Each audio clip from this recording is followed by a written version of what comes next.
ఖండించాడు, మారు మనసు పొందమన్నాడు. దయగల ప్రభువా, నీ పరిశుద్ధ నామమునకు వందనాలు, స్తోత్రములు. ఈ లోకంలో మతము ఎక్కువగా పెరుగుతూ ఉంది. మతాన్ని జ్ఞాపకం చేసుకుంటూ ఉన్నారు. కానీ మీరు మతము పొందమని చెప్పలేదు. మతము పొందాలని ప్రభువా శాస్త్రులు, పరిసయ్యులు, ఈ లోకపు బోధకులు చెప్తున్నారు. కానీ మీరు చెప్పలేదనే ఉద్దేశంతో మతము కాదు, మారు మనసు పొందమన్న ఉద్దేశాన్ని ప్రభువా ఈరోజు మేము మాట్లాడబోతూ ఉండగా, మీరు మాట్లాడబోతూ ఉండగా మమ్మల్ని సిద్ధపరచండి. మా హృదయాలను సిద్ధపరిచి మీ కొరకు బ్రతుకుటకు సహాయం చేయమని యేసు నామమున అడుగుచున్నాము తండ్రి, ఆమేన్. ఈరోజు మనకు కొంత డిస్టర్బెన్స్ ఉన్నా, ఇప్పుడు కరెంట్ పోయినా వాక్యం మీద మన దృష్టి కేంద్రీకరించాలి. మరి వాక్యము దేవుడు మాట్లాడుతూ ఉన్నాడు, ఆయన వాక్యము చేత మనతో మాట్లాడుతూ ఉన్నాడన్న సంగతి మర్చిపోకుండా దయచేసి దిక్కులు చూడకుండా, లేవకుండా ఒక 35-40 నిమిషాలు మీరు జాగ్రత్తగా దేవుని వాక్యం వినడానికి ప్రయత్నం చేయండి. మార్పిడిని ఖండిస్తూ ఉన్నాడు. మతము అనేది లోకంలో ఉంటున్న నాయకులు, ప్రబోధకులు, లేకపోతే మత నాయకులు పెట్టిన పేరు అది, లేకపోతే లోకంలో ఉన్నవారు పెట్టిన పేరు మతం. మనం క్రైస్తవులం, క్రీస్తును అనుసరించే వారిని క్రైస్తవులు అంటారు. కానీ లోకం ఏమంటది? క్రిస్టియన్స్ ఒక మతము, హిందూ ఒక మతము, ముస్లిం ఒక మతము, జైనిజం ఒక మతము, ఆ రీతిగా బుద్ధిజం ఒక మతము.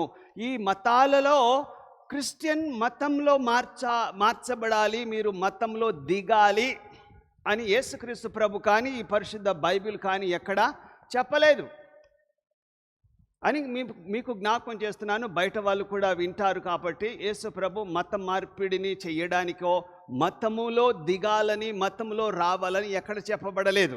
ఏమంటున్నాడంటే మత్తయి సువార్త 23:15 చూసినట్లయితే, అయ్యో వేషధారులైన శాస్త్రులారా, పరిసయ్యులారా, ఒకని మీ మతములో కలుపుకొనుటకు మీరు సముద్రమును భూమిని చుట్టి వచ్చెదరు. అతడు కలిసినప్పుడు అతని మీకంటే 2 అంతలు నరకపాత్రునిగా చేయుదురు.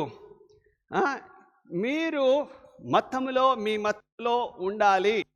మత నాయకులు మా మతము, మనం ఇది మన మతము, మనం క్రైస్తవులము, లేకపోతే మనం ముస్లిమ్స్, లేకపోతే మన మతం ఇది అనుసరించాలని వేరే వాళ్ళు చెప్తే చెప్పొచ్చు, కానీ క్రైస్తవులు మాత్రం ఎక్కడ కూడా మత బోధను చెయ్యట్లేదు అని మీరు అనుకుంటున్నారు. ఈ స్టార్ట్ చేసిందే మనమంటే యూదా మతం.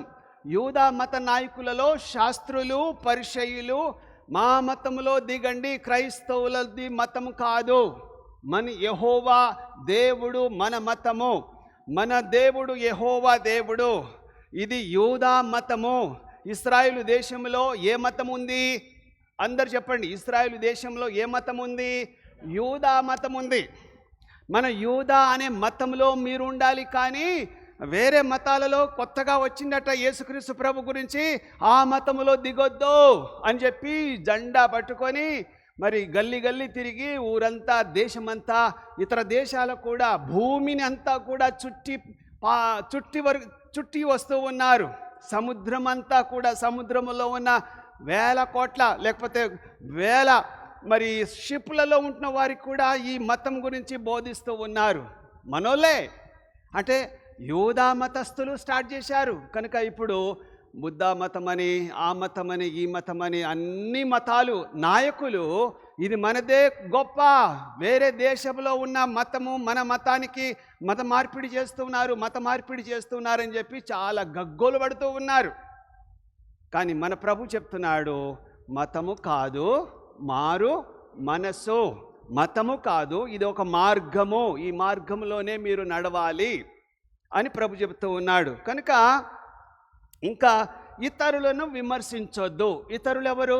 ఇతర మత నాయకులకు కానీ ఇతర మతంలో ఉన్నది కరెక్ట్ కాదు, మీదంతా దొంగది. ఇప్పుడు కొంతమంది మన క్రిస్టియన్ నాయకులు కూడా ఈ మతంలో ఇలా ఉంది, ఇలా ఈ మత గ్రంథాల్లో ఇలా ఉందని చెప్పి విమర్శిస్తూ ఉంటారు. మన ప్రభు ఎక్కడ కూడా విమర్శించలేదు. విశ్వాసులమైన మనం కూడా వేరే మతంలో ఉంటున్న లూప్ హోల్స్ను ఎత్తి హైలైట్ మనం ప్రీచ్ చేయకూడదు, ఎక్కడ మాట్లాడకూడదు. ఎందుకు మాట్లాడకూడదు? వాళ్ళ దేవతలను గురించి కానీ దేవుళ్ళ గురించి కానీ మనము తప్పు అని పట్టకూడదు. వాళ్ళకు తెలియక ఉన్నారన్న జాలి దయ మనం పడాల్సిందే, కానీ వారిది తప్పు అని ఖండించే అక్కర కూడా మనకు లేదు. మనం ఎవరిని విమర్శించకూడదని ప్రభు చెప్తూ ఉన్నాడు. ఎందుకంటే మీరు తీర్పు తీర్చకూడదు. మత్తయి సువార్త 7వ అధ్యాయంలో 1-5 వచనాలలో ఉంది, మీరు ఎవరిని తీర్పు తీర్చకూడదు. అంటే వేరే మతంలో ఉన్న వారు చండాలులు, వాళ్ళు మంచోళ్ళు కారు, వాళ్ళు దేవి దేవతలు ఇట్లా పాపం చేస్తూ ఉన్నారని చెప్పి కొంతమంది చెప్తూ ఉంటారు. మన మతంలో ఉన్న వాళ్ళు కూడా మరి అబ్రహాము కాలంలో మరి ఆయన పేరేంది కాదు, అబ్రహాము అన్న కొడుకు లోతు కుమార్తెతో పాపం చేశారని చెప్పి మనోళ్ళని కూడా వాళ్ళు విమర్శిస్తూ ఉంటారు. మనం కూడా వారి దేవుళ్ళు దేవతలను గురించి తప్పుగా మనం విమర్శిస్తూ ఉంటాం, అంటే తీర్పు తీరుస్తూ ఉంటాము. అంటే ఎవరిని విమర్శించొద్దు, ఎవరిని కూడా తీర్పు తీర్చకూడదు. నువ్వు తీర్పు తీర్చినట్లయితే, ఎగ్జాంపుల్ చెప్తాడు ప్రభు, నీ కంటిలో దూలం ఉండగా ఎదుటివాని కంటిలో ఏముంది, నలుసు ఉంటే నీ కంట్లో ఉన్నది నీకు కనబడతలేదు, ఎదుటివాని ఉన్న ఆ నలుసును నువ్వు తీయాలని చూస్తూ ఉన్నావు. కనుక ఫస్ట్ మనం క్లియర్ చేసుకోవాలి. దీని అర్థం ఏంటంటే మనము ఎవరిని కూడా తీర్పు తీర్చే వాళ్ళము కాదు. నువ్వు చెడ్డోడివి, నువ్వు పాపివి, నువ్వు దొంగవి, నువ్వు మంచోడివి కాదు, నువ్వు అది ఇది అని చెప్పడానికి వీల్లేదు. ఎవరు అడుగుతారా ప్రశ్న? నువ్వు క్రిస్టియనా, నువ్వు భక్తుడివా, నువ్వు దొంగ, నువ్వు ఇది, నువ్వు అది అని మనం అంటామా లేదా? అంటాం. నోట్లో నుంచి వస్తూనే ఉంటుంది. మనల్ని వేరే వాళ్ళు విమర్శించితే నువ్వు మాత్రం ఎవరిని విమర్శించకూడదు, కించపరిచి మాట్లాడకూడదు, నువ్వు తీర్పు తీర్చకూడదు. నీదేమైనా తప్పులుంటే నీ కంట్లో కానీ నీ ఒంట్లో కానీ నీ యొక్క దేహంలో కానీ ఏదైనా పాపం ఉంటే, ప్రభువా నా పాపాన్ని కడుగు, నా తప్పును క్షమించమని చెప్పి దేవుని సన్నిధిలో అడగాల్సిందే. కానీ నువ్వు అలాంటివి, నువ్వు అలాంటి దానివి, నువ్వు ఇది చేసినావు అది చేసినావు అని చెప్పి మనము ఎవరిని కూడా మనము తీర్పు తీర్చకూడదు. కనుక వేషధారి అంటే నటించేవాడా, మనం నటిస్తూ ఉంటాం. మనిషి ముందు ఒక నటన, లోపట ఒకటి ఉంటుంది. కనుక దేవుడు పై రూపాన్ని, మీరు మాట్లాడేది, మీ ప్రసంగాన్ని, మీ యొక్క మంచి మంచి పలుకులను, వాక్చాతుర్యాన్ని చూసి దేవుడు ఇష్టపడాడు. నువ్వు మాట్లాడలేకపోయినా నీ హృదయాన్ని చూస్తాడు. అహరోను చాలా బాగా మాట్లాడతాడు, ధారాళంగా మంచి వాక్చాతుర్యం కలిగిన వాడు. కానీ మోషే నత్తోడు, మాట్లాడడం రాదు, కొందరికి మాటలు రావు, కానీ పని గొప్పగా చేస్తారు. చాలామంది నాయకులను చూడండి, స్పీచ్ ఇస్తే ఇట్లా ఉండాలి, ఇట్లా మాట్లాడాలి అని చూస్తూ, వాళ్ళు లోకంలో ఉన్నవారు నాయకులు ఎంతో గొప్పగా మాట్లాడతారు. కానీ మన దేవుడు మాట్లాడే వారికి మార్కులు వేస్తాడనేది మీరు అనుకోకూడదు. ఫర్ ఎగ్జాంపుల్, ఈ పాస్టర్ ఎంత మాట్లాడతాడయ్యా, నిన్న నా భార్య కూడా ఒక ఆయనను చూసి, ఆయన మంచోడు కాదమ్మా, ఆయన గురించి ఎక్కువగా వినకు అంటే, కానీ ఏం మాట్లాడతాడు, రాత్రే అన్నది, ఏం మాట్లాడతాడు, ఏమ ప్రసంగం ఉంది అంటది. ఓర్ నాయనో, కొందరికి ఏముందంటే మంచిగా మాట్లాడితే, బాగా పైకి చెప్పే కథలు, మంచి మంచి మాటలు చెప్తే పడిపోతూ ఉంటారు. కానీ దేవుడు ఏం చూస్తున్నాడు? మన హృదయం చూస్తూ ఉన్నాడు. మన హృదయము, మీరంతా కూడా పై వేషాన్ని చూస్తూ ఉన్నారు. మీరు పైన బాగా కడుగుతారు, కానీ లోపల కంపు, కుళ్ళు, కుతంత్రాలు ఉంటాయి అని ప్రభు చెప్తున్నాడు. కనుక క్రైస్తవులందరూ కూడా మోక్షానికి పోతారు అనేది బైబిలు చెప్పడం లేదు. క్రైస్తవులు అనుకుంటున్న వారు, ఈ బైబిల్లో క్రైస్తవులంతా కూడా పరలోకానికి పోతారు అని చెప్పి బైబిల్లో ఎక్కడా లేదు.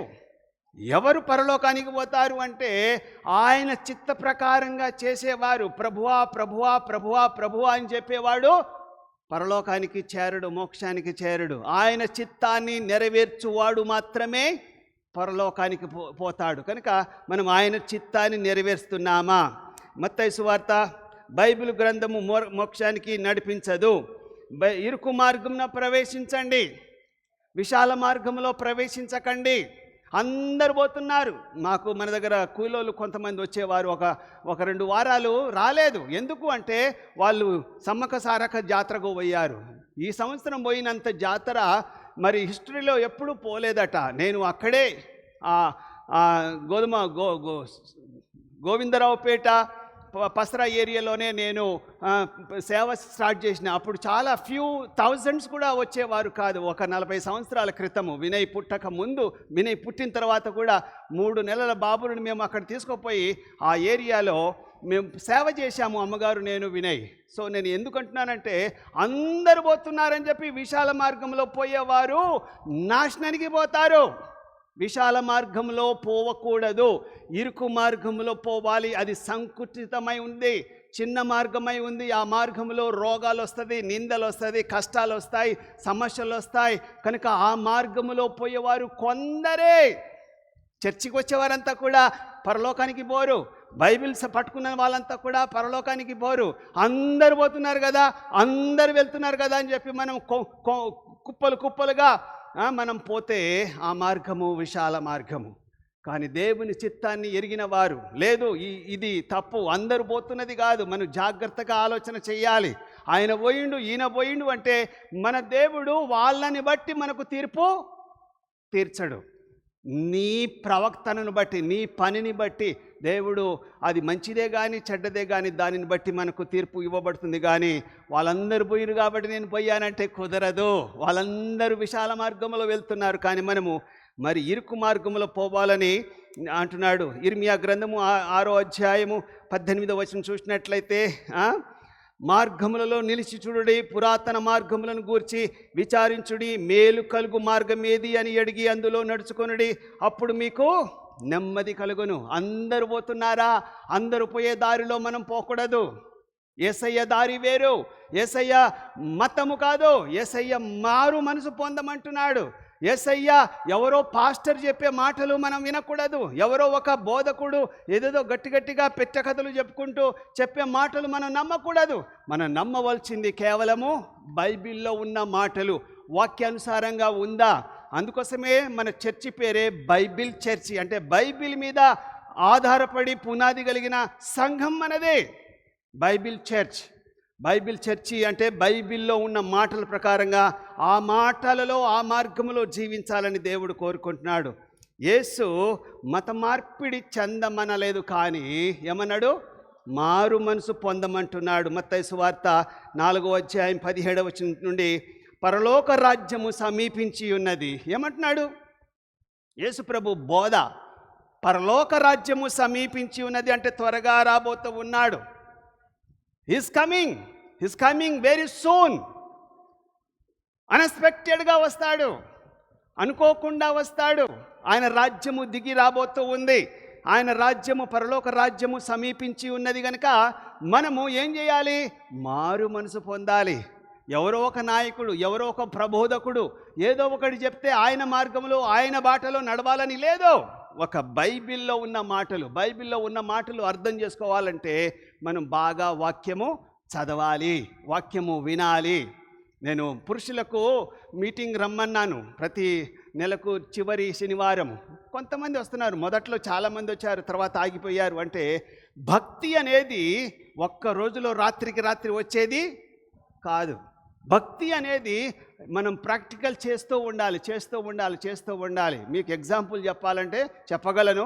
క్రికెట్ ఆడేవాళ్ళు మనకు ఇండియన్ వరల్డ్ ఛాంపియన్ కొట్టాలంటే వాళ్ళు నెలకొకసారో లేకపోతే సంవత్సరానికి ఒకసారో 2-3 రోజులు గ్రౌండ్లో పోయి క్రికెట్ ఆడితే వాళ్ళకు ఛాంపియన్షిప్ అవుతుందా? వాళ్ళు ఎంత కష్టపడతారంటే వారి శరీరాన్ని నుగ్గు చేస్తారు.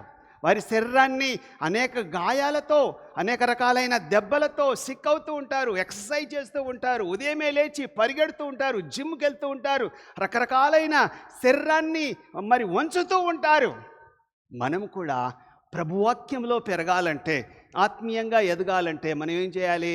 ఆయన మార్గంలో, ఆయన వాక్యము చదువుతూ ఉండాలి, ఆయన మాటలు వింటూ ఉండాలి, ఆయన సహవాసం చేస్తూ ఉండాలి. ఏదో కొంచెం వింటానండి అంటే, ఇప్పుడు యూట్యూబ్లో కానీ మీరు ఏ ప్రోగ్రామ్ అయినా చూడండి, ఇట్లా తిప్పుతూ ఉంటారు. ఎందుకు? అది 1 నిమిషం కంటే ఎక్కువ ఉంటే బోర్ కొడుతుంది మనకు. మనం అనేక విషయాలు తెలుసుకోవాలి. ఆ చెత్తంతా 2 గంటలు 3 గంటలు చూడటానికి ఆ ఫోన్ తిప్పుతూ ఉంటాం. కనుక నేను అనేది ఏంటంటే, దేవుని వాక్యము నాకు చాలాసార్లు చెప్పారు, మీరు గంట సేపు చెప్తారు, గంట సేపు ఈ కాలంలో ఎవ్వరు వినరు. అమెరికాలో కూడా నాకు 10-15 నిమిషాల కంటే ఎక్కువ దొరకదు. 15 నిమిషాలు దొరికిందంటే అది చాలా పెద్ద మాట. 15 నిమిషాలు నేను చెప్పగలిగేది చెప్పేయాలి. దానికంటే ఎక్కువగా మనోళ్ళు ఉండేటట్టు లేరు. కనుక దేవుని వాక్యము అలా అది ఆయన చిత్తము కాదు.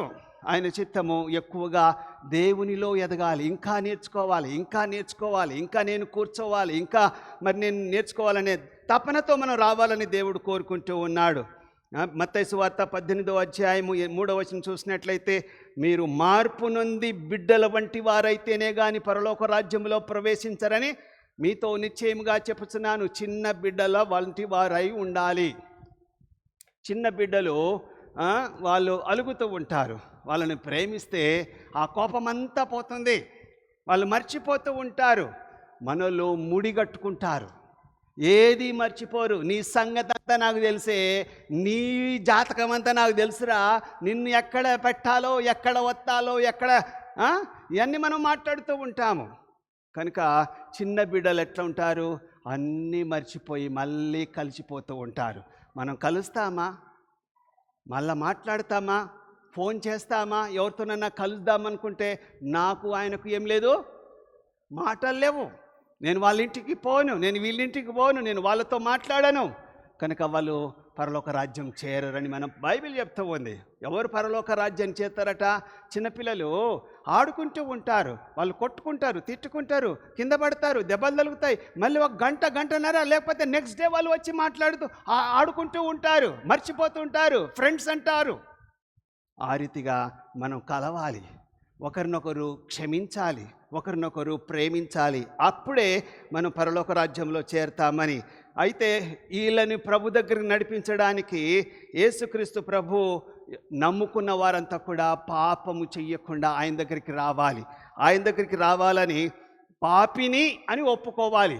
మన దగ్గర ఉన్న రోగం ఏంటంటే, మానవుల దగ్గర ఉన్న రోగం ఏంటంటే, నేను తప్పు చేశాను, నేను మిస్టేక్ చేశాను, నేను పాపిని, నేను అబద్ధం ఆడాను, నేను దొంగతనం చేశాను, నేను మోసం చేశాను, నేను కీడు చేశాను, నేను ఇతరులను చాలా చెడ్డగా నేను బిహేవ్ చేశాను అని ఎవరన్నా ఒప్పుకుంటారా? మానవులు ఎవరు ఒప్పుకోరు. ఒకవేళ దొరికినా 2-3 సాక్ష్యం చెప్పినా ఏమంటారంటే, నేనే దొరికినా నీకు, నేనే తప్పు చేసినట్టు కనబడ్డానా నీకు, ఆడు చేయలేదా, వీడు చేయలేదా, ఆమె చేయలేదా అని చెప్పి మనం ఏం చేస్తాము, ఒప్పుకోక కప్పుకుంటాం.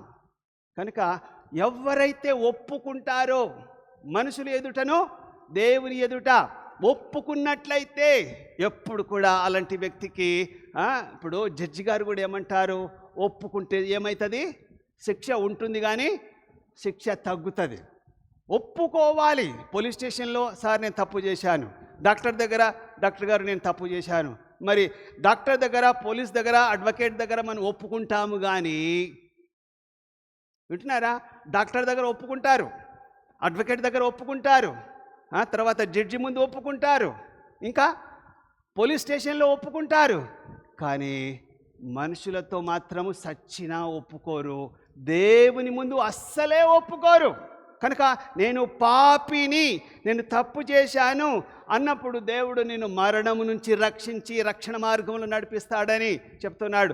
నువ్వు పాపివి, నీ పాపాన్ని క్షమించుమని ప్రభువుని అడుగుమని చెప్పి ఎవరు బోధిస్తారో వారు ఆకాశంలో ఉంటున్న నక్షత్రము వలె నిరంతరము వాళ్ళు ప్రకాశిస్తారు, జ్యోతుల వలె ప్రకాశిస్తారని చెప్పి దానియేలు గ్రంథము 12వ అధ్యాయం 3వ వచనం, బుద్ధిమంతులైతే ఆకాశ మండలంలోని జ్యోతుల వలె ప్రకాశిస్తారు. ఎవరు ప్రకాశిస్తారు?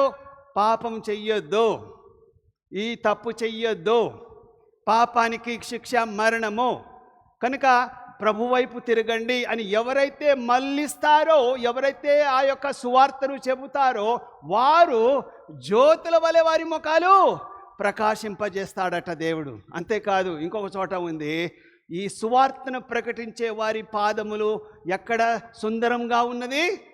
సియోను పర్వతములో, అంటే యెరూషలేము పర్వతములో ఈ సువార్త, మంచి వార్త ఎవరైతే చెప్తారో వారి పాదములు మెరుస్తూ ఉంటాయి. దేవుడు వారి పాదాలను ఇష్టపడుతూ ఉంటాడు, వారి పాదాలను చూస్తాడు.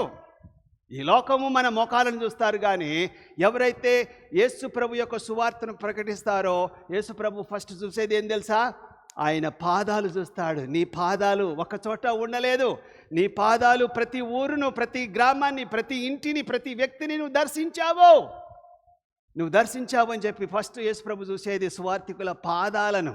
ఆ పాదాలను చూసి ఎంతో, నేను బైబిల్ టీవీ ఉన్నప్పుడు దాదాపు 3,000 మంది పాస్టర్లు, 2,700 మంది పాస్టర్లకు మేము వారిని చూశాము. వారి పాదాలు ఎలా ఉన్నాయంటే మన సిటీలో ఉన్న వారి పాదాలు కావు. ముఖ్యంగా మరి విజయనగరము, కడప, తర్వాత ఇటు శ్రీకాకుళము, ఈవెన్ ఖమ్మం డిస్టిక్లో కొయ్య ప్రాంతంలో ఉన్న పాస్టర్లను చూసినైతే వారి పాదాలు ఎప్పుడు గలీజుకుంటాయి.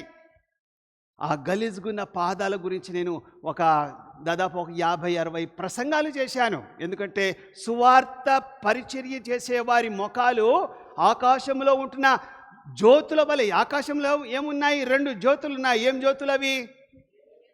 సూర్యుడు, చంద్రుడు, నక్షత్రాలు కూడా మెరుస్తూ ఉంటాయి. అలా మెరిసిపోతూ ఉంటాయి లోకంలో ఉంటున్న సువార్థికుల మోకాలు.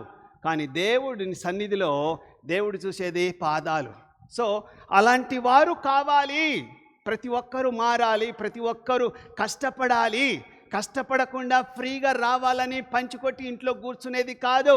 గవర్నమెంట్ ఉద్యోగం కన్నా ప్రైవేట్ ఉద్యోగాలు మిన్నా. ఎవరైనా చేస్తారా? ప్రైవేట్ ఉద్యోగాలు చెయ్యరు. కానీ ఫ్యూచర్లో అంతా ప్రైవేట్ ఉద్యోగాలే. గవర్నమెంట్ ఉద్యోగం చేస్తే ఏమవుతుంది అంటే పని కష్టపడేది తగ్గిపోతుంది, జీతం ఎక్కువ రావాలి, కష్టపడకుండా ఎక్కువగా సంపాదించాలని చూస్తూ ఉంటారు. కనుక బైబిల్ ఏం చెప్తుందంటే, సామెతల గ్రంథము, ఆయన అందరిలోనూ అన్నిట్లోనూ మంచి కష్టపడే వారిని దేవుడు చూస్తూ ఉంటాడు. 24 నుంచి 28 మీద 4 జీవుల గురించి చెప్తూ ఉన్నాడు. నంబర్ 1 చీమలు. చీమలు బలము లేనివి, కానీ అవి మరి ఎంతో కష్టపడి ఆహారం కోసము కష్టపడుతూ ఉంటాయి. కొంతమంది పడరు, ఇంట్లోనే ఉంటారు, ఫ్రీగా జీతం ఎత్తుతూ ఉంటారు. కొంతమంది, నేనైతే మరి ఇప్పుడు కాదు కానీ కొన్నేళ్ల క్రితము మా వార్డను ఎప్పుడు కూడా బయటికి వచ్చినట్టు నేను చూడలే. ఒక 4-5 ఏళ్ళు ఉంది ఆమె. బయటికి వచ్చి సూర్యరశ్మి పడ్డట్టు నేను చూడలే. అమ్మా, నువ్వు ఎప్పుడన్నా బయటికి వస్తావా, ఎండ తగులుతుందా అని చెప్పాను వాడరమ్మకు. ఇప్పుడు కాదు, ఒక 10 సంవత్సరాలు, 7-8 సంవత్సరాల క్రితము. అలా కొంతమంది బయటికి రారు, కష్టపడరు, ఎండ తగలదు. ఎండ తగిలితే మంచిదా చెడ్డదా? మంచిది, డి విటమిన్ వస్తుందని చెప్పి చాలామంది అంటున్నారు. కనుక కష్టపడే వారిని దేవుడు చూస్తూ ఉన్నాడు. చీమలు కష్టపడతాయి. వేసవి కాలంలో వాటి యొక్క భోజనము సమకూర్చుకోవడానికి కష్టపడుతూ ఉంటాయి. కోతకాలం ముందు అవి అంతా కూడా ఎక్కడైతే కోతలు జరుగుతుంటాయో ఆ చీమలు, మీరు చీమలను కిందికి పోయి చూడండి, ఎప్పుడు ఆ చీమలు కష్టపడుతూనే ఉంటాయి. తర్వాత రెండోది ఏంటంటే చిన్న కుందేళ్ళు బండ సందుల్లో వాటి యొక్క నివాసము ఏర్పాటు చేసుకుంటుంది. చిన్న కుందేలు అది నేను ఎవరికి దొరకకూడదని చెప్పి కుక్కకు, నక్కకు, తోడేలుకు, దేనికి కూడా నేను దొరకకూడదని చెప్పి పెద్ద పెద్ద సందుల్లో, బండ సందుల్లో దాని యొక్క నివాసం పెట్టుకుంటుంది. అది చిన్నదే, ఎక్కువగా ఉరకదు, మన అంతా కూడా ఉరకదు, అది చిన్న కుందేలు. కనుక దాని నివాసము పేట సందులలో, బండ సందులలో, పెద్ద పెద్ద కొండలలో, బండ సందులో నివాసం ఉంటాయని చెప్పి బైబిల్ చెప్తూ ఉంది. కష్టపడేవారు కావాలి. నేను చేస్తాను, నేను వెళ్తాను, ఈ శరీరాన్ని నేను నలగగొడతాను అనేవారు కావాలి. మూడవది మిడతలకు రాజు లేడు, కానీ అవన్నీ కూడా పంక్తులుగా పోతాయి. మనము బస్సు మీద క్యూ అంటారు, ట్రైన్ ఎక్కినా లేకపోతే ఫ్లైట్ ఎక్కినా కూడా, ఈవెన్ ఫ్లైట్లో కూడా ఎగబడుతూ ఉంటారు, నేను పోవాలని చెప్పి. ఒక క్యూలో రారు, ఒక లైన్లో రావాలి అని చెప్పి రారు. బస్ ఎక్కేటప్పుడు కానీ, ట్రైన్ ఎక్కేటప్పుడు కానీ, మరి భోజనానికి కానీ ఎక్కడన్నా వాళ్ళు పట్టుకున్న తర్వాత నేను పట్టుకుంటా, నా వెనక ఇంకోరు ఉండరు అని చెప్పి ఎవ్వరు చెప్పకపోయినా ఈ మిడతలన్నా లైన్లో ఉంటాయి. కానీ వాళ్ళకు ప్రెసిడెంట్ లేడు, వాళ్ళకు ప్రైమ్ మినిస్టర్ లేడు, వాళ్ళకు తర్వాత ముఖ్యమంత్రి లేడు, ఎంపీ లేడు, ఎమ్మెల్యే లేడు, కౌన్సిలర్ లేడు, సర్పంచ్ లేడు, ఎవ్వరు లేరు. అయినా కూడా అవన్నీ కూడా లైన్లో ఉంటాయట. ఎవ్వరు కూడా నేను ముందుకెళ్ళిపోతారని చెప్పి, ఇప్పుడు రాత్రి మేము ట్రావెలింగ్ చేస్తున్నాం, మీరందరూ ట్రావెలింగ్ చేస్తుంటారు కారులో కానీ స్కూటర్లో కానీ. ఒక లైన్లో పోవాలంటే పోతారా? ఎట్లా చేస్తారు? వెనక నుంచి, లెఫ్ట్ నుంచి, రైట్ నుంచి బర్రా పోతూనే ఉంటారు. అంటే చీమల కన్నా, మిడతల కన్నా, తర్వాత చిన్న కుందేళ్ళ కన్నా దౌర్భాగ్యుల మన మనుషులు. పని చేయడానికి పనికి రాము, ఓపిక లేదు, నాకే కావాలి, నేనే బాగా ఇది చేయాలని చెప్పి ఫ్రీగా ఓవర్టేక్ చేస్తూ ఉంటాం. లాస్ట్ది బల్లి. లాస్ట్ది అంటే ప్రసంగం లాస్ట్ కాదు, బల్లి లేకపోతే దాన్ని ఏమంటారు, స్పైడర్. ఈ స్పైడర్ ప్రతి ఇంట్లో ఉంటుంది, బల్లి కూడా ప్రతి ఇంట్లో ఉంటుంది. బల్లి వెలుగులో నడుస్తుందా, చీకట్లో నడుస్తుందా? మీరు లైట్ వేయండి, ట్యూబ్ లైట్ వేయగానే బల్లి ఎక్కడో చీకట్లో ఉండి గబగబ వచ్చేస్తుంది. ఒకవేళ అది కింద పడ్డా కూడా అమ్మ బాగుందని చెప్పి కిందనే ఉండదు, మళ్ళీ వెలుతురులో వస్తుంది. ఆ రీతిగానే ఈ స్పైడర్ అంటున్న తెలుగులో ఏమంటారు దీన్ని, సాలెపురుగు కింద పడ్డప్పుడు ఒకసారి కింద పడ్డా, అబ్బాయిగా నేను పైకి ఎక్కలేనబ్బా, నా వల్ల కాదు, కాళ్ళు నొప్పి లేస్తుంది, నేను పోలేనని అంటది. అది మీరు గమనించండి, ఒక్కసారి కాదు, 50 సార్లు కాదు, 100 సార్లు అయినా కూడా అది ప్రయత్నము చేస్తూ ఉంది. తెలుగులో బల్లి అని ఉంది కానీ ఇంగ్లీష్లో స్పైడర్ అని ఉంది. ఈ స్పైడర్ కూడా కష్టపడే జీవి. చీమలు కష్టపడతాయి, మిడతలు కష్టపడతాయి, చిన్న కుందేలు కష్టపడతాయి. స్పైడర్ అనబడినా లేకపోతే బల్లి అయినా కూడా కష్టపడే రాజుల ఇంట్లో ఉంటాయి, కానీ అవి ఫ్రీగా రావాలని ఎప్పుడు కోరుకోవు. కనుక మనిషి మాత్రం అలా కష్టపడకుండా ఫ్రీగా రావాలని చూస్తూ ఉంటారు. యేసుక్రీస్తు ప్రభు శరీరరీతిగా యూదా మతంలో జీవించాడు, కానీ యూదా మతంలో ఉంటున్న ఆచారాలు, యూదా మతంలో ఉంటున్న పద్ధతులను పాటించలేదు. మీకు అర్థమవుతుందా నేను చెప్పేది? యూదా మతములో ఆయన జీవించినా కూడా యూదా మతము అనబడిన ఆ మత నాయకులు చేసినట్టుగా మా మతము, మా ఆచారము చెయ్యండి అని చెప్పలేదు. మత్తయి సువార్త 15 చూసినట్లయితే 3-14, ఇదంతా చదవను కానీ క్లుప్తంగా చెప్తాను, మీరు చదవనవసరం లేదు. మత్తయి సువార్త 15వ అధ్యాయం 3-14లో ఏముందంటే, మీరు మీ అమ్మ నాన్నలను ప్రేమించండి అని ఉంది. మీ అమ్మ నాన్నలను ప్రేమించండి, గౌరవించండి. ఒకవేళ మీ అమ్మ నాన్నలను మీరు గౌరవించకపోతే మిమ్మల్ని రాళ్ళతో కొట్టి చంపాలి. మీ అమ్మ నాన్నను ఏమాత్రం కష్టపెట్టకూడదు అని మన బైబిల్ చెప్తుంది. నీ తండ్రిని, నీ తల్లిని సన్మానించుము అని 10 ఆజ్ఞలో ఒక ఆజ్ఞ ఉంది. అవన్నీ కూడా నేను చేస్తున్నానని చెప్తే వెరీ గుడ్. చెయ్యని వాళ్ళు ఎంతమంది లేరు? ఓల్డ్ ఏజ్ హోమ్స్ ఎందుకు పుట్టుకొస్తున్నాయి?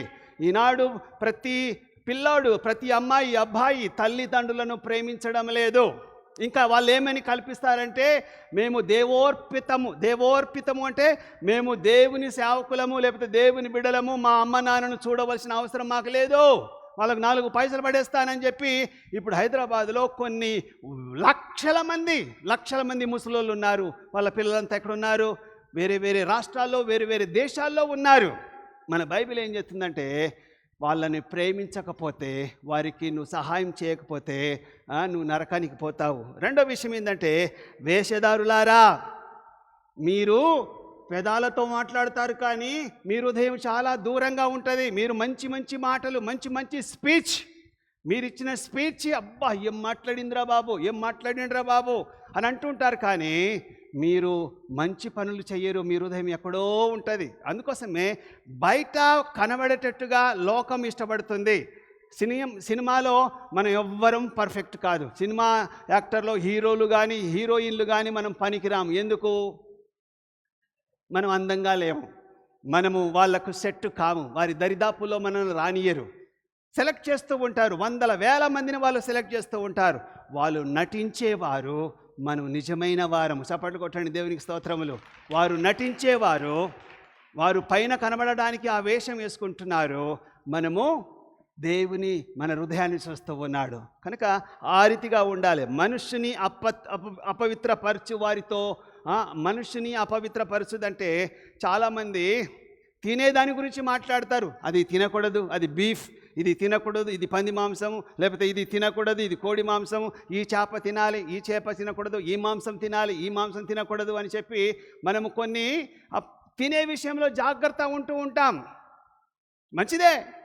కానీ ప్రభు ఏమంటున్నాడంటే లోపట పోయేది అపవిత్రపరచబడదు కానీ, చెప్పండి, లోపట పోయేది అపవిత్రపరచబడదు కానీ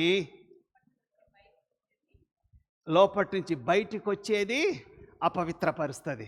కనుక మనము దేవుడు లోపటి నుంచి ఏమొస్తుంది? మాటలు, కుట్ర, కషి, కోపము, ద్వేషము, అసూయ, కీడు, నష్టం చేయాలి, ఇది చేయాలి, అది చేయాలని చెప్పి లోపటి నుంచి ఉప్పొంగిపోతూ ఉంటాయి. కానీ నువ్వు తినే విషయంలో జాగ్రత్త. ఇది తినాలే, మనం ఈ మతస్థులు అది తినకూడదు, అది తినకూడదు, మన మతస్థులు అది తినకూడదు, ఈ మతస్థులు ఈ మతాన్ని పాటించేవారు ఇదే తినాలి. ఈ నెలంతా కూడా, ఈ 40 రోజులంతా కూడా ఏం తినకూడదు చెప్పండి? నాన్ వెజ్ తినకూడదు. ఎందుకు తినకూడదు? అంతే. నువ్వు ఉపవాసం ఉంటున్నావు, ఫాస్టింగ్ చేస్తున్నావు. బైబిల్లో, నా భాష ప్రకారంగా బైబిల్లో వీళ్ళని ఏమనాలి? మతస్థులు. చెప్పండి, మతస్థులు, మత పిచ్చి పట్టిన వారు. నేను భస్మ బుధవారం రోజే, ఈరోజు బుధవారం ఏం తిన్నాం? చికెన్ తిన్నాం. మంచిగా కడుపు నిండా బుధవారం చికెన్ తిన్నాం. అంటే నేను చికెన్ తినకూడదు అని కాదు, కానీ ఇది తినాలి, ఇది తినకూడదు. ఇది లెంట్ డేస్. లెంట్ డేస్ అంటే నువ్వు మొత్తం జుట్టు ఇట్లా పూసుకోవాలి, చొక్కా ఇట్లా చింపుకోవాలి, మసి పూసుకోవాలి, పిచ్చి పిచ్చిగా ఉండాలి అని చెప్పి చాలామంది అంటూ ఉంటారు. అంటే నువ్వు పవిత్రంగా అట్లా ఉంటేనే నువ్వు పవిత్రంగా ఉన్నట్టు. నేను ఇప్పుడు మళ్ళీ చెప్తున్నా, లోపడిపోయేది ఇంపార్టెంటా, లోపటి నుంచి బయటకు వచ్చేది ఇంపార్టెంటా? లోపడిపోయేది కాదు, లోపటి నుంచి బయటకు వచ్చేది అపవిత్రపరుస్తుంది మనిషిని. నువ్వు ఉపవాసం ఉంటావు, బయటకు పోయి గయ్య లొల్లి చేస్తూ ఉంటావు. ఏం ఫాయిదా? ఆదివారం మంచిగా ఉంటావు, మిగతా రోజులంతా కూడా నీ ముఖం చూడబుద్ధి కాదు, నీ మాటలు వినబుద్ధి కాదు. అలాంటివి చాలా ఉన్నాయని చెప్పి చాలామంది అలా బోధించే బోధకులు ఉన్నారు. అందుకోసం 8వ మాట ఏంటంటే, దొంగ బోధకులను యేసుక్రీస్తు ప్రభు ఖండించాడు. దొంగ బోధకులు ఉన్నారా? ఉన్నారు, మన చుట్టూ ఉన్నారు దొంగ బోధకులు. మత్తయి సువార్త 23:13-15 చూసినట్లయితే, అయ్యో వేషధారులారా, శాస్త్రులారా, పరిసయ్యులారా, మీరు మనుషుల ఎదుట పరలోక రాజ్యమును మూయుదురు, మీరందరూ ప్రవేశించు వారిని ప్రవేశింపనీయరు. అయ్యో వేషధారులైన శాస్త్రులారా, పరిసయ్యులారా, ఒకని మీ మతములో కలుపుకొనుటకు మీరు సముద్రమును భూమిని చుట్టి వచ్చెదరు. అతడు కలిసినప్పుడు అతని మీకంటే 2 పాత్రలుగా చేయుదురు. అయ్యో వేషధారులైన శాస్త్రులారా, పరిశులారా, మీరు పుదీనాలోను, సోంపులోను, జీలకర్రలోను 10వ వంతు చెల్లించి ధర్మశాస్త్రములో ప్రధానమైన నియమములను, అనగా న్యాయమును, కనికరమును, విశ్వాసమును విడిచిపెట్టితిరి. వాటిని మానక వీటిని చేయవలసి ఉండెను. అయ్యో ఆంధులైన మార్గదర్శులారా, అయ్యో అయ్యో అని ఎందుకు అంటున్నాడంటే, అరే మీరు చెప్పేదంతా కూడా వేస్ట్ రా బాబు. పరిసయ్యులు, శాస్త్రులు అంటే మత బోధకులు. మన దగ్గర కూడా మత బోధకులు ఉన్నారు. చర్చిలో ఎవరి మాట వింటారండి? అందరూ మత బోధకుల మాటే వింటారు. పాస్టర్ మాట, బిషప్ల మాట, ఆర్చి బిషప్ మాట, పైనుంచి మా పాస్టర్ గారు చెప్పారు, మా సీనియర్ పాస్టర్ చెప్పారు, మా మతంలో ఉన్న గురువు గారు చెప్పారు, ఆ గురువు గారు చెప్పిందే వేదం, నిజం, దేవుడు ఆయనతో మాట్లాడితే తప్ప ఇవన్నీ చెప్పడు అని. అయ్యో అయ్యో మీరు అట్లా చెప్తారేందయ్యా, అలా మాట్లాడకండి రా బాబు. మీరు సోంపులోను, పుదీనాలోను, జీలకర్రలోను నువ్వు 10వ భాగం తీసుకొస్తావు. అసలు సోంపు, పుదీనా, జీలకర్ర ఎవరైనా తెస్తున్నారా? ఎవరి దగ్గర? నేను 45 ఏళ్ల నుంచి చర్చికి వస్తున్నా, చర్చి నడిపిస్తున్నా. సోంపు, పుదీనా, జీలకర్ర ఎవరు తేలే. కానీ యూదా మతంలో సోంపు, జీలకర్ర పండిస్తే కూడా అందులో 10వ భాగం ఇస్తారు. 10వ భాగం అంటే చందా, లేకపోతే జీతము కాదు, పంట కాదు. చిన్న పంట, గింతంత పంట వేసుకుంటే ఆ పంటలో కూడా 10వ భాగం అంటే ఇదంతా కూడా దేవునికి ఇవ్వాలని చెప్పి ఆ రీతిగా తీసుకొచ్చేవారు, అంత నిష్ట కలిగిన వారు. అయితే మీరు 10వ భాగం ఇవ్వకూడదు అని చెప్పి బైబిల్లో యేసుప్రభు చెప్పలేదు. అవి మానక, ఏవి మానక? 10వ భాగం ఇవ్వడం మానక వీటిని మీరు చెయ్యాలి. ఏం చెయ్యాలి? కనికరము, దయ, నీవు దీన మనసు కలిగి ఉండాలి. చాలామంది కనికరం ఇస్తారు, దయ కలిగి ఉంటారు, కానీ వాళ్ళని వాళ్ళు తగ్గించుకోరు. నాకు అది ఉంది, నేను నాది. ఒక ఆయన అంటాడు కదా,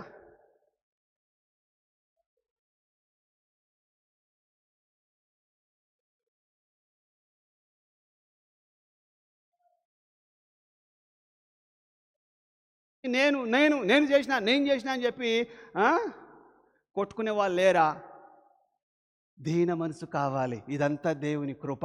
దేవుడు నడిపించాడు, దేవుడు సహాయం చేశాడు. దేవుడు చెయ్యింది, దేవుడు నడిపించింది మేము చెయ్యలేము అని చెప్పి మనల్ని మనము తగ్గించుకోవాలి. ఎవరిని హెచ్చించాలి? నీకు 1,000 కోట్ల రూపాయలు, 1,000 కోట్ల ఆస్తి నీకు ఇచ్చినా కూడా ఇదంతా ఇచ్చిందంతా నీదేనయ్యా. ఒక భక్తుడు పాడతాడు కదా, నాకున్నదంతా నీదేనయ్యా, నా జీవితం అంతా నేను తాగినా తిన్నా పన్నా లేచినా ప్రతిదీ కూడా నీదేనయ్యా అని చెప్పి మనం దేవుని తగ్గించుకోవాలి. కానీ ఇది నాది. దీన మనసు కావాలి ప్రియులారా. నంబర్ 1 కనికరము, దయ, ప్రేమ చూపించాలి. 3వది తాను మనల్ని మనము తగ్గించుకోవాలి. ఇప్పుడు ఎగ్జాంపుల్ చెప్తా, ఏమనుకోవద్దు. డిగ్రీలు చదివిన వాళ్ళంతా కూడా వాళ్ళ విజిటింగ్ కార్డులో కానీ వాళ్ళ ఇంటి ముందు బోర్డులో కానీ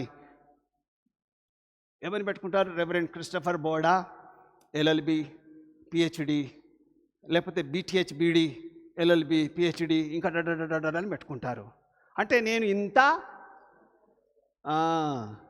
నిజమైన భక్తుడు నీ డిగ్రీ పెట్టుకోని అవసరం లేదు. అడిగితే చెప్పాలి. గవర్నమెంట్ అడిగినా, పబ్లిక్ అడిగితే నేను ఇంత చదువుకున్నానయ్యా, ఇదిగో నా సర్టిఫికేట్ అని చెప్పి కొంతమంది డాక్టర్లు పెట్టుకుంటారు. కానీ నేను ఏమంటున్నానంటే మనం తగ్గించుకోవాలి. ఎంత తగ్గించుకోవాలంటే నీకు ఉన్నట్టుగా కనబడకూడదు. లేనోళ్ళే అందుకోసం అంటారు కదా, ఏం లేని చెప్పండి, ఏం లేని ఇస్త్రాకు ఎగిరెగిరి పడుతుందట.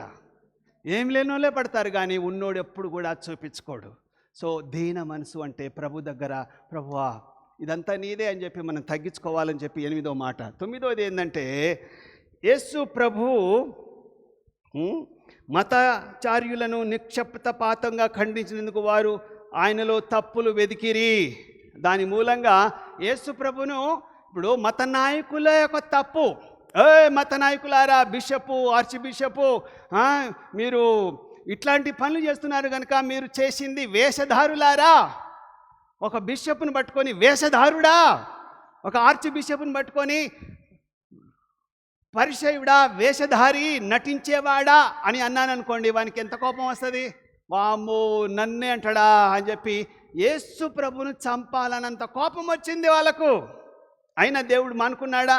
ఇంకా ఏం చెప్తున్నాడంటే లూకాసు వార్త 11వ అధ్యాయం 42 నుంచి 54లో, అయ్యో పరిచయులారా, మీరు పుదీనా, సదాబా మొదలైన ప్రతి కూరలను, ఆకుకూరలలో కూడా 10వ వంతు చెల్లించుతున్నారే కానీ న్యాయమును ప్రేమను విడిచిపెడుతున్నారు. వాటిని మానక వీటిని చేయవలసి ఉన్నది. అయ్యో పరిచయులారా, మీరు సమాజ మందిరములో అగ్రపీఠములను, సంత వీధులలో వందనములను కోరుచున్నారు. అగ్రపీఠం అంటే నాకు అందరి ముందు సన్మానం చెయ్యాలి, నాకు అందరి ముందు సన్మానం చెయ్యాలి. ఒక చిన్న విషయం చెప్తాను.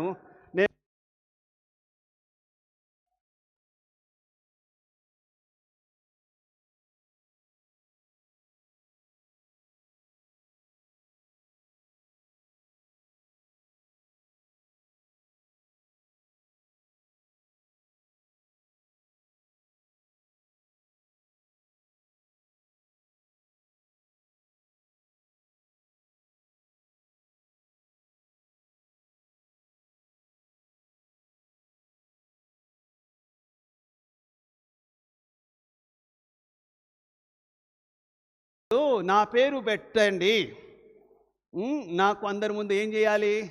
సన్మానం చెయ్యాలి. అందరి ముందు ఏం కప్పాలి? శాలువా కప్పాలి. అందరి ముందు ఏం చేయాలి? పూలదండ వేయాలి అని వీళ్ళు డబ్బులు ఇచ్చి వేయించుకుంటారు. ఒక ఆయన అన్నాడు, నాకు తెలిసిన నా ఫ్రెండు విలియమ్స్ అని కాకినాడలో ఉంటాడు, ప్రతి వాళ్ళు పిలుస్తారు సార్ నన్ను, బ్రదర్ ప్రతి వాళ్ళు పిలుస్తూ ఉంటారు, ప్రతి చర్చి వాళ్ళు పిలుస్తారు, ఆ పాస్టర్ ఈ పాస్టర్ పిలుస్తూ ఉంటాడు. ఒక 10 రూపాయలు దండేస్తాడు, 10,000 రూపాయలు అడుగుతాడు. ఈతాకు పెట్టి తాటాకు లాగినట్టు. కనుక ఈ సన్మానాల కొరకే, ఈ యొక్క స్టేజీ కొరకే బయట praise the lord, praise the lord, praise the lord అండి. ఓకే, వీధులలో వందనాలు కావాలి, అందరూ ప్రైజ్ ద లార్డ్ చెప్పాలి, అందరూ నన్ను విష్ చేయాలి, అందరూ నన్ను గౌరవించాలనే వాళ్ళు లేరా? ఉన్నారు.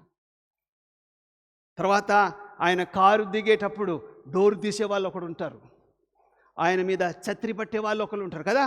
అంతేకాదు ఆయన బైబిల్ మోసేవాళ్ళు ఒకరు ఉంటారు. ఆయన అక్కడ వచ్చిన తర్వాత ఆయన ఈ బైబిల్ ఎంత బరువు ఉంటుంది? చాలా సింపుల్, అరకిలో కూడా ఉండదు. దీన్ని కూడా వాళ్ళు మోయరు. వీళ్ళు మోసేవాళ్ళు ఇంకోరు ఉంటారు, వీళ్ళు ఛత్రి పట్టే వాళ్ళు ఉంటారు, డోర్ తీసే వాళ్ళు ఉంటారు, డ్రైవర్ ఒకరు ఉంటారు.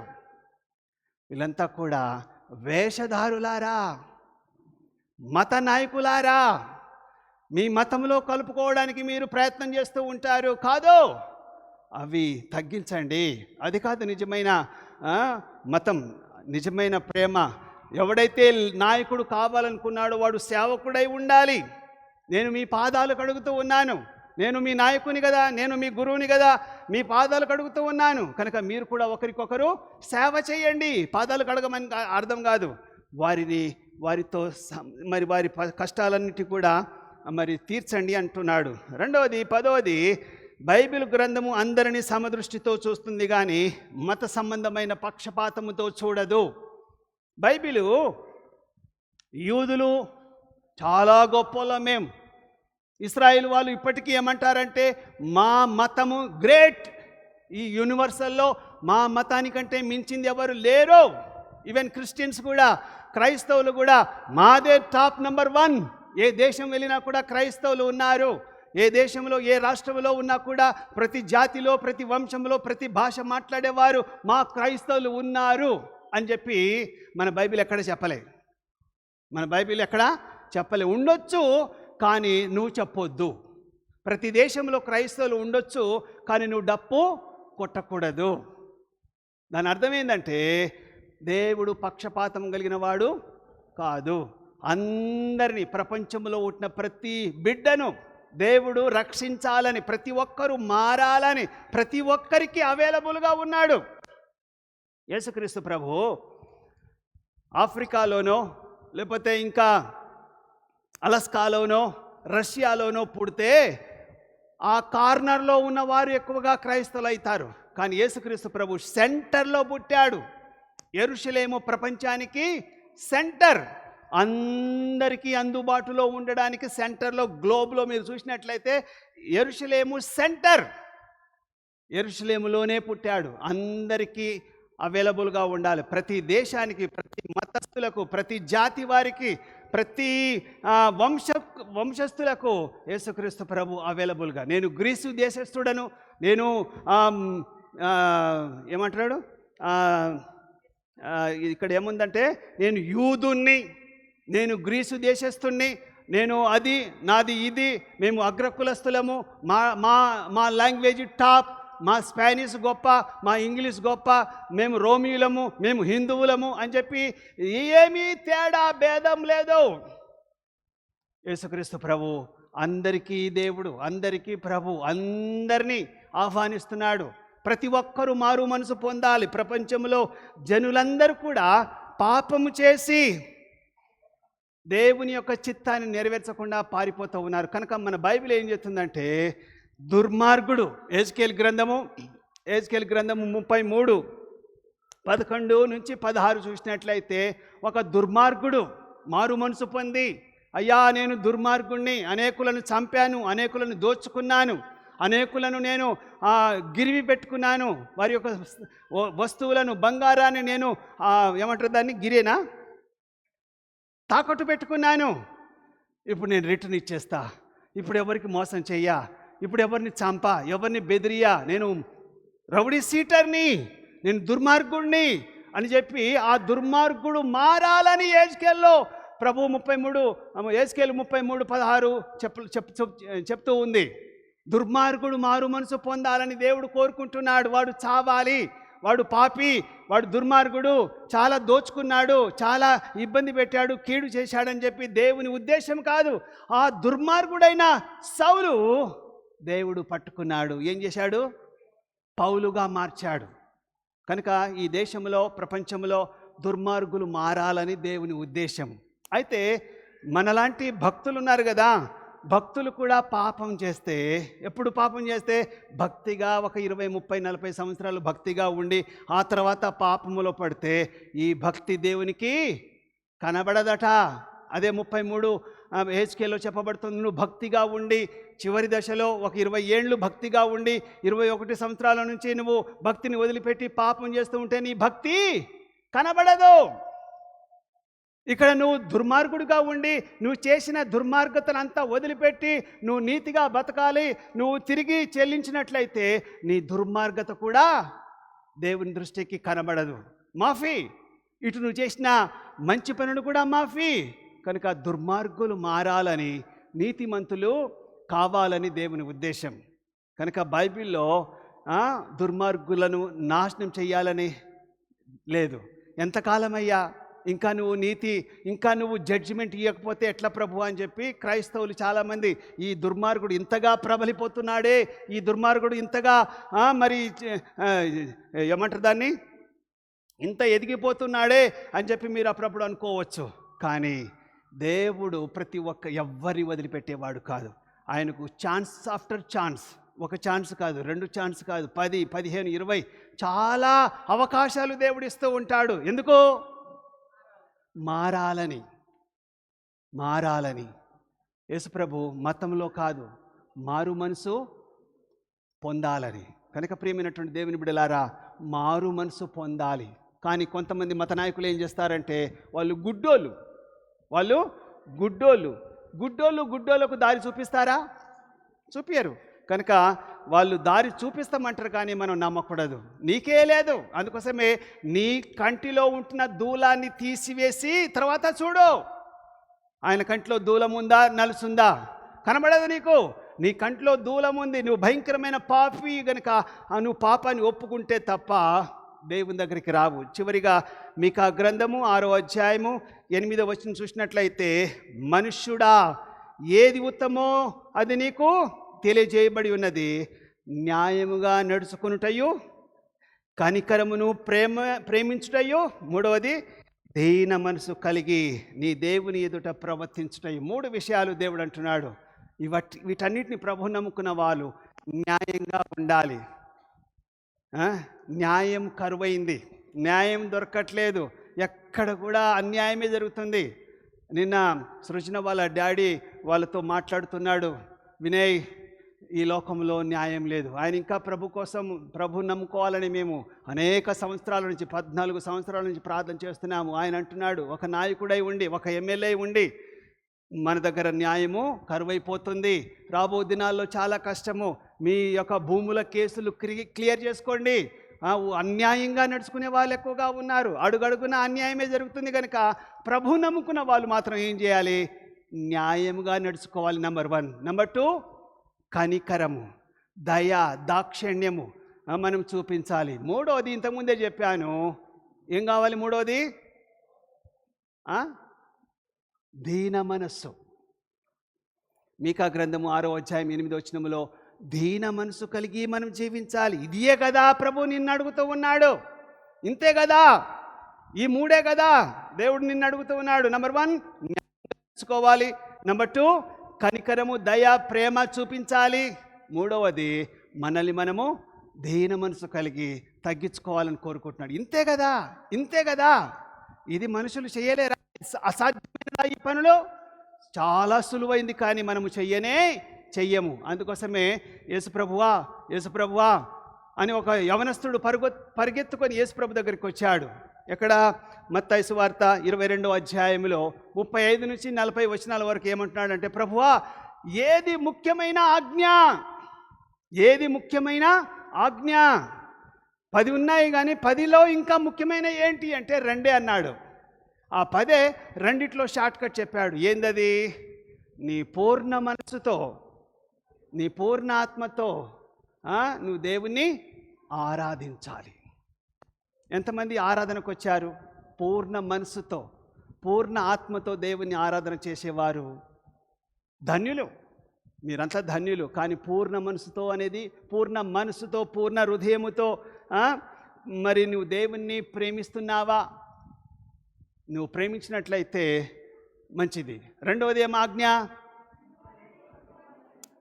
నిన్ను నువ్వు ఏ రీతిగా అయితే ప్రేమించుకుంటున్నావో, ఇతరులను ప్రేమించినట్లయితే, ఇతరులను క్షమించినట్లయితే, ఇతరుల కొరకు నువ్వు పాటుపడినట్లయితే, ఇది ఏ కదా దేవుడు నీ దగ్గర నుంచి కోరుకుంటున్నది. ఈ 2 ఆజ్ఞల కంటే మించిన ఆజ్ఞ ఈ లోకంలో లేదు. నంబర్ 1, దేవుని ప్రేమించాలి, దేవుని ఆరాధన చేయాలి. నంబర్ 2, ఇతరులను ప్రేమించాలి.